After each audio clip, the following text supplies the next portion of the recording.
इस दुनिया में अजीब अजीब कहानियां होती हैं जुर्म की दुनिया की।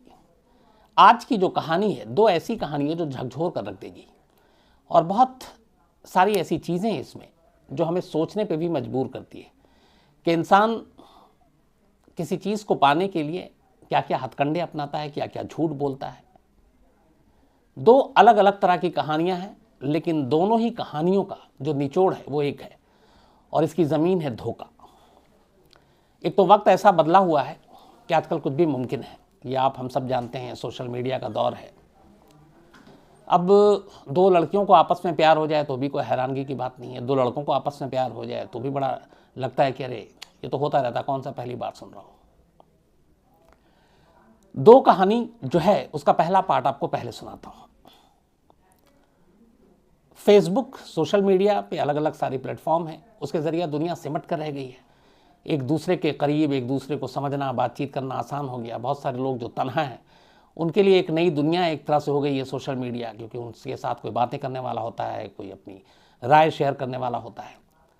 तो आजकल जिधर देखिए लोग हाथों में मोबाइल या जो भी है, बस वक्त का पता नहीं चलता अगर आप सोशल मीडिया के साथ जुड़े हुए हैं तो, और दुनिया के कोने कोने में आपके अपने दोस्त बन जाते हैं। ऐसे ही फेसबुक के ज़रिए महाराष्ट्र का एक लड़का, दिल्ली का एक लड़का, दोनों फ्रेंडशिप रिक्वेस्ट एक दूसरे को भेजते हैं, एक्सेप्ट करते हैं, और बातचीत शुरू हो जाती है। बातचीत का सिलसिला लंबा चलता है, लेकिन धीरे धीरे बातचीत एक अजीब मोड़ पर पहुंच जाती है। दोनों लड़के अब आपस में एक दूसरे से प्यार मोहब्बत की बातें करने लगते हैं, और आखिरकार दोनों एक दूसरे से अपने बात, जो मन की बात है, उसका इजहार भी कर देते हैं। पता चला कि दोनों लड़कों को एक दूसरे से प्यार हो गया है, और दोनों अब एक दूसरे के साथ अपनी ज़िंदगी बिताना चाहते हैं। महाराष्ट्र का जो लड़का था वो एक बिजनेस फैमिली से था, अच्छे खासे पढ़े लिखे परिवार से, पढ़ा लिखा खुद भी। और जो दिल्ली का लड़का था उसने अपना फेसबुक पे जो प्रोफाइल डाला और अपने दोस्त को जो बताया वो ये था कि वो भी एक बिजनेसमैन का बेटा है और बिजनेस करता है। तो लंबे अरसे तक दोनों की दोस्ती चली फेसबुक पर। इस दौरान में दोनों एक दूसरे के प्यार में इस कदर पागल हुए, क्योंकि उन्हें ये भी पता था कि समाज है, समाज के बंधन हैं, दो लड़कों के बीच में कैसे शादी होगी। पर उन्होंने बहुत सारी चीज़ें दुनिया भर की पढ़ी थी कि आजकल कई जगह पे ये लीगल भी है, बहुत सारे ऐसे केसेस होते हैं, दो लड़कियां आपस में शादी कर सकती हैं, तो लड़के क्यों नहीं कर सकते। सारी बातें एक दूसरे से करते रहे, लेकिन फिर अचानक एक दिन एक मोड़ आता है इस कहानी में। जो महाराष्ट्र का लड़का है वो कहता है चलो एक काम करते हैं, मैं अपना जेंडर बदल देता हूँ, मैं ऑपरेशन कराता हूँ, मैं लड़की बन जाता हूँ। उसका थोड़ा सा लुक और बाकी चीज़ें भी लड़की जैसी ही था। दिल्ली वाले दोस्त को कोई ऑब्जेक्शन होता नहीं, वो कहता है ठीक है। इसके बाद मोहब्बत में पागल महाराष्ट्र का वो लड़का ऑपरेशन कराता है, और ऑपरेशन कराने के बाद एक तरह से लड़की बन जाता है। जो भी जैसा भी, मतलब एक अपना लिंग बदल लेता है, और अब वो लड़का एक लड़की बन जाता है, अपना एक नाम भी रख लेता है लड़की का। दिल्ली के दोस्त को ये बात पता थी। अब उसके बाद ऑपरेशन के बाद की वो तस्वीरें हैं, सारी चीज़ें भेजता है। अभी तक दोनों एक दूसरे से मिले नहीं है लाइव, अब तक सिर्फ फेसबुक और वर्चुअल वर्ल्ड में ही दोनों की मुलाकात हो रही है। लेकिन मोहब्बत में अंधे उस लड़के की आप ये देखिए कि वो अपना हुलिया चेंज कर लेता है, लड़का से लड़की बन जाता है, ऑपरेशन कराता है। घर वालों को भी उसकी ये बात बड़ी अजीब लगती है। घर वाले बहुत समझाने की कोशिश करते हैं, लेकिन उसके ऊपर इश्क का बुखार सवार था, तो किसी की मानता नहीं। अब ऑपरेशन के बाद थोड़ा वक्त बीतता है, सब कुछ ठीक हो जाता है। अब लड़का से बन चुका वो लड़की एक बार दिल्ली में अपने उस दोस्त बॉयफ्रेंड से कहती है, या कहता है, जो कहें आप, थोड़ा कन्फ्यूज़न है, कि अब तुमसे मिलना है और शादी करनी है। दिल्ली का भी उसका दोस्त कहता है हाँ मुझे भी शादी करनी है और तुमसे मिलना है। मुलाकात की तारीख तय होती है। इसके बाद पिछले हफ्ते, ये लास्ट वीक की ही कहानी है, महाराष्ट्र का वो लड़का जो अब लड़की बन चुका ऑपरेशन कराने के बाद दिल्ली पहुंचती है। दिल्ली में उसका वो दोस्त मिलता है। उस दोस्त ने एक फ्लैट रेंट पे ले रखा था, अपने परिवार से अलग उसी फ्लैट में ले जाकर उसको रखता है। दोनों साथ रहते हैं, और दोनों के रिश्ते एक लड़का और लड़की जैसे हो सकते हैं, एक पति पत्नी, वैसे ही कुछ रिश्ते भी बन जाते हैं। शुरू के कुछ दिन बड़े अच्छे गुजरे। एक लंबे अरसे के बाद दो लड़कों की दोस्ती, फिर मोहब्बत, फिर उनमें से एक लड़का लड़की बना, फिर दिल्ली आया, दिल्ली में अपनी जीवन साथी से मिला और अब दोनों साथ रह रहे हैं। अब उसके बाद कुछ दिन बीतता है तो महाराष्ट्र से वो जो लड़का लड़की बन चुका वो अब कहता है कि चलो अब शादी कर लेते हैं।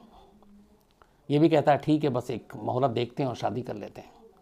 लेकिन करीब हफ्ता भर साथ गुजारने के बाद एक रोज़ सुबह वो लड़का गायब हो जाता है, दिल्ली वाला जिसने अपने आप को बिजनेसमैन बताया था। अब ये उसका इंतज़ार करती है जो महाराष्ट्र से आई कुछ दिन पहले तक लड़का, लेकिन वो आता नहीं है। 1-2 दिन बीत जाता है, वो उसको कॉल करती है, मोबाइल नहीं उठाता, घर का पता नहीं। अब वो परेशान बुरी तरह से, क्या करेगा। 2-3 दिन तक तो इंतज़ार करती है, इधर उधर जितने भी और उसके कॉमन फ्रेंड थे उनके ज़रिए पता करती है। फिर महाराष्ट्र में वो अपने दोस्तों से बात करती है या करता है, लेकिन उस लड़के का कोई सुराग नहीं मिलता जिसके लिए एक लड़के ने न सिर्फ अपना रूप बदला, ऑपरेशन करा के लड़की बना, घर वालों से बगावत करके दिल्ली आया, शादी करना चाहता था, और जिसके लिए उसने ये सब कुछ किया वो धोखा देकर उसे अकेला छोड़कर भाग गया। अब वो क्या करे, उसके पास 2 ही रास्ते थे, या तो उसे ढूंढती रहे, दिल्ली में रहे, और या फिर अपने पास घर लौटे, अपने माँ बाप के पास, उसे अपनी गलती का एहसास हो। लेकिन उसने घर लौटना का ख्याल जो है उसके मन में नहीं आया, क्योंकि उसे मालूम था कि पूरा परिवार जो है उसके विरोध के बावजूद उसने क्या क्या कदम उठाए, अपना पूरा रूप ही चेंज कर लिया है। आखिर में जब उसे लगा कि सच में यकीन हो गया कि उस लड़के ने उसके साथ धोखा किया है, तब वो मोहन गार्डन पुलिस स्टेशन पहुंचती है, क्योंकि इसी दिल्ली के मोहन गार्डन इलाके में ही एक फ्लैट किराए पर लेकर उसके साथी ने उसको दिया था। दोनों साथ रह रहे थे और कुछ दिन साथ बिताने के बाद वो भाग गया था। अब मोहन गार्डन पुलिस में जाने के बाद लड़का से लड़की बनी ये लड़की रिपोर्ट ये लिखाती है कि उसके साथ धोखा हुआ है। उसे फेसबुक पे एक लड़के से प्यार हुआ था, जबकि दोनों लड़के थे। प्यार में उसने अपना पूरा हुलिया चेंज कर लिया, लड़का से लड़की बन गई, ऑपरेशन करा लिया, शादी करने का उसने वादा किया, यहाँ है, शादी के नाम पे उसने धोखा दिया, उसके साथ संबंध बनाए और वो दोनों साथ रहे। और जब शादी की बात आई और करनी थी, अचानक वो भाग गया। तो पुलिस ने भी सारे सेक्शन के तहत संगीन, जैसे 376 और बाकी जता रहे हैं, रेप, मोलेस्टेशन, किडनैपिंग, ये भी एक सेक्शन लगाया। तो क्योंकि ये था कि शायद उसने बताया कि मुझे उसी की वजह से आया और उसने एक तरह घर में अकेले बंद करके रखा। तो इन सारी चीज़ों में पुलिस ने अब मुकदमा तो दर्ज कर लिया, FIR लिख ली है और उस लड़के की तलाश शुरू कर दी है। पुलिस में जाने का एक फ़ायदा ये हुआ कि उस लड़के का सच सामने आया, और पहली चीज़ उस लड़के के बारे में जो नाम पता चला, उसके बाद एक चीज़ और पता चली कि वो किसी बिजनेसमैन का बेटा नहीं है, बल्कि दिल्ली के एक शोरूम में एक सेल्समैन है, और उसने अपने दोस्त से झूठ बोला था। तो अब उसका ये सच सामने आया, उसके घर का पता भी मिल गया, लेकिन वो घर पे भी नहीं है। और पुलिस दिल्ली की जो है मोहन गार्डन पुलिस स्टेशन की टीम उस लड़के को ढूंढ रही है, और उनके लिए भी ये अपने आप में एक अनोखा केस है, क्योंकि 2 लड़कों की मोहब्बत की कहानी है, जिसमें एक लड़का मोहब्बत में पड़कर लड़की बन गया, घर बार छोड़कर दिल्ली आ गया। ये पुरानी फिल्मों में देखते थे, लड़का और लड़की के बीच ऐसी चीज़ें होती थी, अब 2 लड़कों के बीच में भी है। और उसके बाद वो एक धोखा दिया और भाग गया। तो अब पुलिस उस लड़के को ज़ोरों शोर से तलाश कर रही है, और मुकदमा जो धाराएं हैं वो संगीन है। तब एक बार वो गिरफ्तार हो, उसके आगे की जो कहानी होगी, जो फॉलोअप होगा, मैं आपको ज़रूर बताऊंगा। ये पहली कहानी थी 2 लड़कों की अजीब मोहब्बत की। ऐसी ही कहानी है, लेकिन इस कहानी में मकसद अलग है, कैरेक्टर भी अलग है। और ये कहानी है नागपुर की, और ये कहानी भी इसी मंडे की है। आज वेडनेसडे है, 2 दिन पुरानी कहानी है। एक लड़की नागपुर में पुलिस स्टेशन में पहुंचती है अचानक, और ये बात मंडे की है, और पुलिस स्टेशन है कलमना पुलिस स्टेशन थाना। दिन के वक्त वो लड़की पहुंचती है पुलिस स्टेशन में, और पुलिस स्टेशन में जाकर रिपोर्ट लिखाती है कि मुझे कुछ लोगों ने किडनैप किया और मेरे साथ गैंग रेप किया। अब पुलिस स्टेशन में एक लड़की आकर ये रिपोर्ट लिखा रही है, और वो भी उसने बताया कि दिन दहाड़े, और एक बस स्टैंड बताया उसने उसके करीब। तो नागपुर पुलिस के सीनियर अफसरों तक ये बात पहुंची, सारे के हाथ पैर फूल गए सभी के, क्योंकि शहर में दिन दहाड़े एक अच्छे खासे जो जहाँ पे सुरक्षा की बातें भी की जाती हैं, वहाँ पे एक लड़की के साथ गैंगरेप और दिन में, और वो भी जहाँ पे भीड़ भाड़ का इलाका है।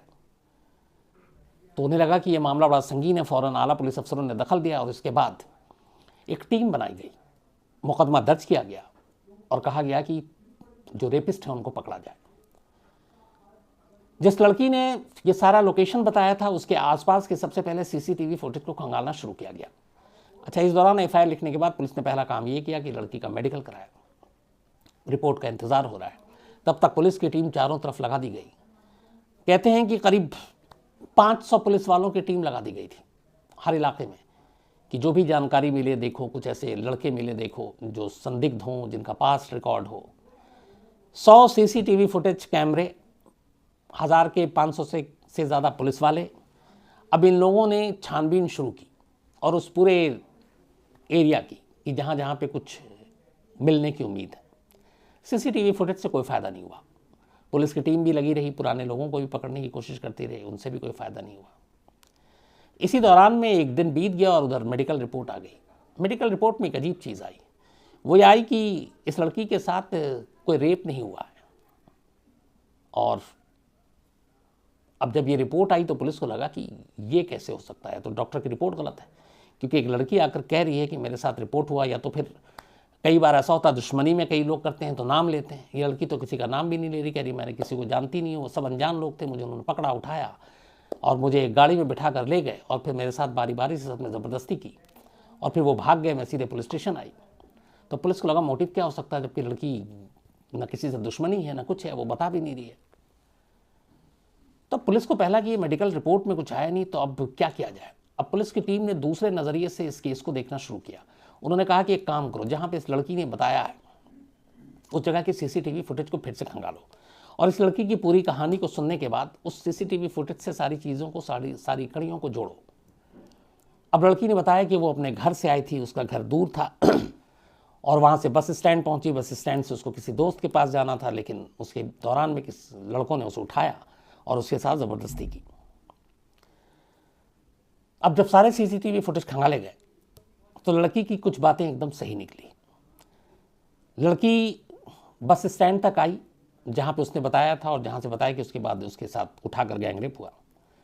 लेकिन कुछ नए सीसीटीवी फुटेज ने कुछ खुलासे किए। खुलासा ये था कि लड़की आई, तस्वीरों में दिख रहा लड़की उतरती है, बस स्टैंड के आसपास के चक्कर काटती है, काफ़ी देर इधर उधर घूमती है और फिर घूमने के बाद बस में बैठ के वहाँ से कहीं निकल जाती है। अगला फिर पता चलता है कि वो फिर उतरी किसी और सीसीटीवी कैमरे से। उसका दिखता है कि वो लड़की इसी कलमना थाने की तरफ बढ़ रही है। तो बस से उतरना, वहाँ पे टहलते रहना करीब आधा घंटा तक या आधे घंटे से थोड़ा ज़्यादा, और फिर एक दूसरी बस पकड़ना, फिर उतरना और फिर थाना। तो जो टाइमिंग था वो मैच नहीं कर रहा था कि अगर इस लड़की के साथ गैंगरेप हुआ है तो इस दौरान में उसको कोई उठाते हुए ले जाते हुए होना चाहिए, जबकि लड़की बिल्कुल नॉर्मल टहलती हुई नज़र आ रही है दोनों जगह पर। और जब पुलिस स्टेशन जा रही है तब भी बिल्कुल नॉर्मल आ रही है, मतलब एक आम लड़की जैसे या एक आम इंसान जिसको देख के ऐसा लग ही नहीं रहा कि उसके साथ इतना बड़ा हादसा हुआ है। मेडिकल रिपोर्ट अलग आ चुकी थी, नेगेटिव, कि इस लड़की के साथ कुछ हुआ नहीं है। सीसीटीवी कैमरे ने बाकी चुगली खा दी। अब पुलिस को लगा कि कहानी हो क्या सकती है, एक लड़की इतना बड़ा संगीन इल्ज़ाम क्यों लगा रही है और ना अपने दुश्मनों का नाम बता रही है, किसी से दुश्मनी भी नहीं है, तो है क्या। पुलिस वाले ने उस लड़की की पूरी डिटेल उससे पूछा, कहाँ रहती हो, क्या करती हो। तो पता चला कि उस लड़की के फैमिली वाले जो है वो सही बता रही है। अब फैमिली वालों को अप्रोच किया गया, फैमिली वालों से पूछा गया कि आखिर ऐसा क्या हुआ। फैमिली वालों ने कहा कि कुछ भी नहीं हुआ, हम तो ये ठीक ठाक, और उसने कभी कोई ऐसी न दुश्मनी है हमारी। हाँ, ये शादी करना चाहती थी, इसका किसी से इश्क है, प्यार है, बट वो हमारी बिरादरी में नहीं है, तो हम इस शादी के ख़िलाफ़। ये एक नई जानकारी पुलिस को मिली। अब इसके बाद पुलिस ने, चूँकि लड़की के साथ रेप नहीं हुआ, उसने एक झूठी रिपोर्ट लिखाई। कानून में झूठी रिपोर्ट लिखाने की भी सज़ा है और उसमें गिरफ्तारी है, और ख़ासतौर पर ऐसे सीरियस मामले में जिसमें आजकल तो रेप में उम्र कैद, इवन डेथ पेनल्टी भी हो सकती है। तब पुलिस ने उल्टे उस लड़की को हिरासत में ले लिया और अब उससे सख्ती से पूछताछ की। उसने बोला कि ये बताओ कि तुमने ये झूठ क्यों बोला। अब लड़की अपनी कहानी सुनाती है। इस लड़की ने कहा कि पिछले काफ़ी वक्त से एक लड़का उसे पसंद था, दोनों में दोस्ती हुई, फिर प्यार हुआ। लड़का शरीफ है, अच्छा है, ठीक ठाक कमाता है, बस हमारे परिवार को पसंद नहीं है क्योंकि हमारी बिरादरी से आता नहीं है। तो हमने बहुत बार कोशिश की बात करने की, घर वालों ने साफ मना कर दिया कि इस लड़के से तो तुम्हारी शादी नहीं होगी, चाहे किसी से हो जाए। तो उसने कहा हम बहुत सोचते रहे इस बारे में कि क्या करें। आखिर में एक आइडिया आया और वो फिल्मों से और बाकी चीज़ों से आया। उसने कहा कि आइडिया ये था कि घर वाले तो तैयार होंगे नहीं, अगर मेरे घर वालों को ये पता चल जाए कि मेरा रेप हो गया है, तो उसने कहा कि इस समाज की जो सोच है, मानसिकता है हमारे आसपास के लोगों की, फिर वो एक रेप विक्टिम से या जिसका बलात्कार हो चुका है, शायद कोई भी शादी करने के लिए आगे जल्दी तैयार नहीं होगा, कोई लड़का ही नहीं आएगा।